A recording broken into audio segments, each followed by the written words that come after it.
किसान भाइयों नमस्कार। आज की इस वीडियो में हम बात करेंगे कि चने की खेती में पैदावार बढ़ाने का सबसे दो मुख्य उपाय बताएंगे। अगर आप उन दो मुख्य उपाय का अगर सही उपयोग कर लेते हैं तो आपको बहुत अच्छा मुनाफा देखने को मिल सकता है, अर्थात आपके गांव में आपकी सबसे बेस्ट फसल हो जाएगी। इतना अच्छा फुटाव, इतना अच्छा उत्पादन होगा कि आपकी गांव में सबसे अधिक उत्पादन देने वाली आपकी फसल ही रहेगी। अगर किसान भाई, अगर आप भी चने की खेती करते हैं तो वीडियो को एंड तक जरूर देखें, क्योंकि इसमें हम कुछ ऐसी दो जानकारियां बताएंगे। अगर आप सही समय पर इनका उपयोग कर लेते हैं तो बहुत ही अच्छा उत्पादन देखने को मिल सकता है। तो किसान भाई, वीडियो को बिना स्किप किए प्रारंभ करते हैं और वीडियो को एंड तक जरूर देखिए, क्योंकि इसमें हम कुछ दो मुख्य जानकारी बताएंगे। अगर आप उनका प्रयोग कर लेते हैं, अर्थात सही समय पर इनका प्रयोग कर लेते हैं, तो बहुत ही अच्छा उपाय देखने को, अर्थात आपको उपयोग देखने को मिलेगा। तो किसान भाई, जब आपकी फसल में फूल आने लगते हैं, अर्थात जब उसमें फल का निर्माण होने लगता है, तब आपको कुछ विशेष जानकारी आपको ध्यान में रखनी होगी। और तथा उस समय आपको फसल में कई प्रकार की इल्लियों का प्रकोप देखने को भी मिल जाएगा। किसान भाई, सबसे पहले बात करते हैं कि अगर आपने हमारे यूट्यूब चैनल को अभी तक सब्सक्राइब नहीं किया तो चैनल को सब्सक्राइब कर दीजिए और उसके पास ही नोटिफिकेशन को भी ऑल कर दीजिए, ताकि हम फसल से जुड़ी जो भी वीडियो अपलोड करेंगे वह तुरंत आपके पास पहुंच जाएगी और उससे भी कुछ जानकारी आप प्राप्त कर सकते हैं। अब किसान भाई, बात करते हैं कि आपको इसमें किस दो मुख्य बातों को ध्यान में रखना चाहिए जिससे कि पैदावार दुगनी हो तथा सबसे अधिक उत्पादन देने वाली आपकी फसल हो। तो किसान भाई, आपकी जब फसल में फूल तथा फल लगना प्रारंभ हो जाते हैं, तब आपको कई बार आपको इल्लियों का प्रकोप देखने को मिल जाता है। तो सबसे पहले आपको क्या इल्लियों के प्रकोप को नष्ट कर लेना है, क्योंकि इल्लियाँ क्या करती है, जब एक पौधे की होती है तब वह दूसरे पौधे में जाना प्रारंभ करती है तथा उसमें लगे फल को खाना प्रारंभ कर देती है। तो उस फल को वह नष्ट कर देती है तथा पूरे खेत में ऐसे चारों तरफ नज़ारे कितनी इल्लियों का प्रकोप आपको देखने को मिल जाता है।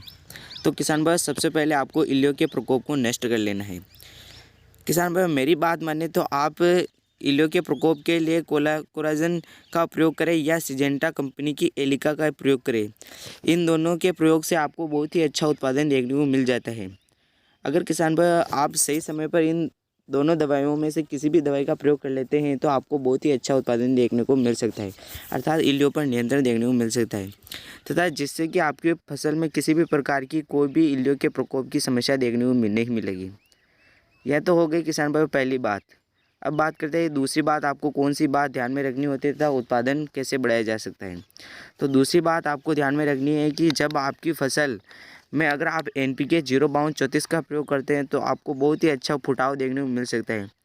इससे इतनी ग्रोथ बढ़ती है कि आप इसमें कुछ सोच भी नहीं सकते। इसमें कुछ इस प्रकार के तत्व सम्मिलित होते हैं जो आपकी मतलब खेत में जो फसल है उससे बहुत ही दोगुनी ग्रोथ पकड़ा लेते हैं।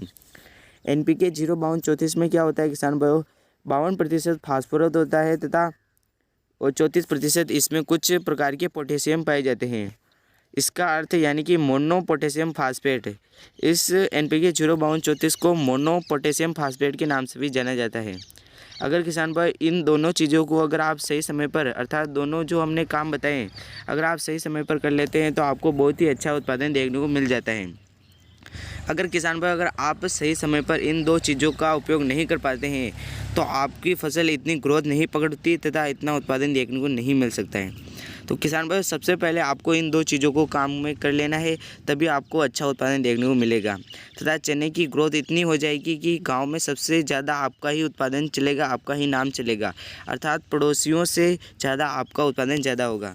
तो किसान भाई, आज की इस वीडियो में बस इतना ही। उम्मीद करूँगा कि यह वीडियो आपको बहुत ही अच्छा लगा होगा और ज़्यादा से ज़्यादा किसान भाइयों को यह वीडियो शेयर कर दीजिए, ताकि उन्हें भी पता चले कि फुटाव बढ़ाने के लिए तथा इल्लियों पर नियंत्रण रखने के लिए हमें कौन सी दवाई का उपयोग करना चाहिए। तो किसान भाई, धन्यवाद। जय जवान जय किसान।